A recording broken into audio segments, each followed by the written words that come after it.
Hello, hello, my lovelies, and come on and talk to me while I'm out here chilling on my mini farm.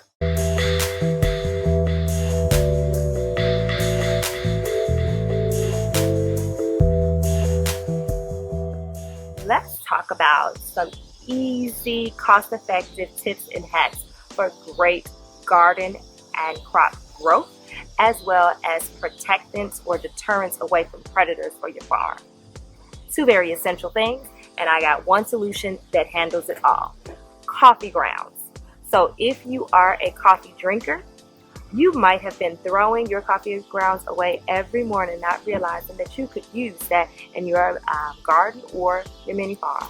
And let me clarify, when I say garden, be it vegetable garden, flower garden, and even with the farm animals, I'm getting ready to put y'all on game on how coffee grounds are going to be essential for both, okay? So coffee grounds can be used as, think of it almost like as a miracle grower, recycling miracle grower, upcycle the miracle grower. Okay, so you utilize the coffee grounds. The coffee grounds, if you place them in your soil, mix it in your soil, put it on top of your soil, what happens is it releases nitrogen in the soil, which is very good, and it's a major growth stimulant for carrots. I noticed my sweet potatoes, like it's almost like with steroids. Okay, so but the same thing even for my flowers. It's just great to add as an additive to your soil. So some people might do the banana peels compost, some people might do the eggshells. Coffee grounds are definitely a great option for you. Now, the second, or the dual purpose that it has, and this is where the farm aspect comes in at. So let me clarify. I have chickens. Coffee grounds are not good for chickens. So I do not have the coffee grounds anywhere in the near vicinity of the chickens or where the chickens go. But the coffee grounds help to ward off predators towards the chickens. Okay, so it's no secret. My mini farm is here in Chicago, Illinois, all right? This is urban farming, okay? And we have feral cats. And while granted they are a blessing in the winter time, you know, when I don't have all my vegetation out here, because they make sure, you know, other little critters aren't around. And although I was allowing my dog to come out and, you know, they sense, hey, that pit bull is not playing with us, but they would literally peek through my gate and be like, okay, we don't see the dogs out. And one day I looked out my window and I saw the cat was literally staring right next to my chicken coop, watching my chickie ladies. Now, I am very proud of them because my chickie ladies was like, we ain't never scared. They sitting up there puffing, you know, but at the end of the day, I'm glad that I have a reinforced coop and all that other good stuff, but I still ran out with the water hose and, you know, be like, my trigger finger is strong.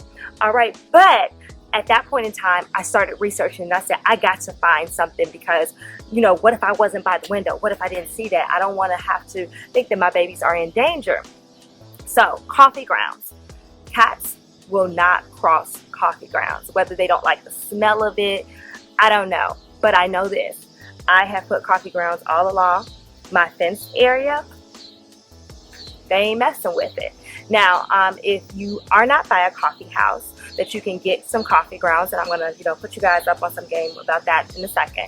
So if you're not by a coffee house and you don't drink coffee, another option that you can do if cats are terrorizing your garden, because they were also terrorizing my garden before I got the chickens, because I kept coming out and finding cat feces. And one time they relieved themselves on one of my beautiful flowers, and it literally burned a hole in the leaf. Like their poop is toxic to our plant babies, all right? So from that point on, I was already kind of ticked at them and was looking for ways to get rid of them. And I wanted to, you know, be compassionate with it. That's the right way to put it. But if you don't have the coffee grounds, you can go ahead and have some eggshells. You can buy some rocks and make sure that it's like kind of jaded or jagged. Yeah, jagged. Sorry, jaded. You can put the jagged rocks there, eggshells, and that's simply because cats don't like stuff sticking into their paws, which is understandable. Or if you have access to lavender oil or a citrus smelling oil, they don't like the smell of lavender nor citrus. Or if you want to do like I know my mother decided to do. If you want to do a combination of all those things, you definitely won't have any cats. All right. Now, if by chance possums, raccoons are your garden haters, as I like to call them, or your nuisance and pests in your garden or farm, make a hot concoction. They don't like spicy stuff. So what I did is I made some Tabasco. I put some Tabasco sauce, hot sauce, cayenne pepper, chili powder, basically any and everything that I knew was spicy.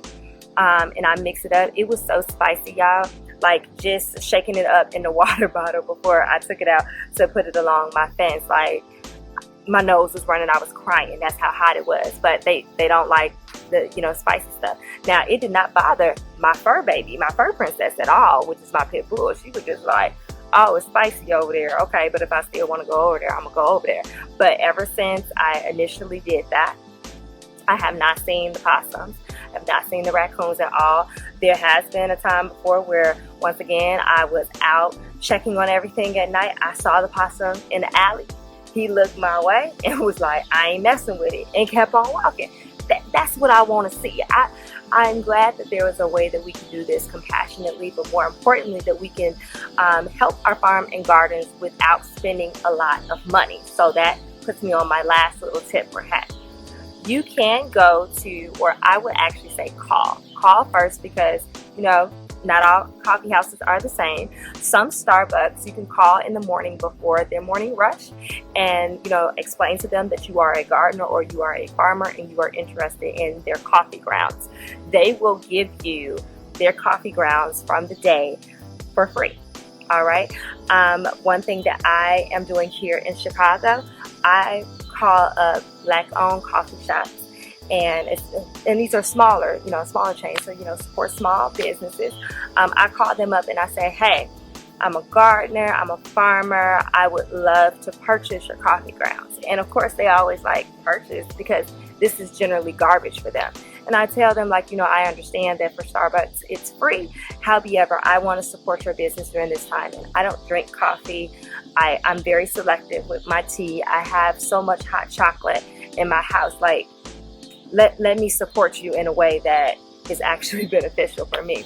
So I would say, like, $1, $2 for your coffee grounds. You can work that out. But nonetheless, I am here to give you this wonderful garden and farming hack that coffee grounds can be a great blessing. But I will say again, make sure you keep it. If you got chickie babies, make sure you keep your chickie babies away from it. And when I say chickie babies, I don't only just mean that if they're actual babies. I call my pit bull, who is not a baby anymore, like I still call her a baby, because there are babies. All right.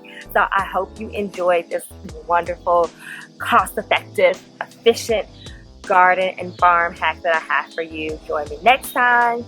Love you all. Thank you for tuning in. Don't forget to hit like if you learned something. Go ahead and drop a comment below. I will talk back to you shortly. And hit that subscribe button if you haven't done so already. All right. Have a great one.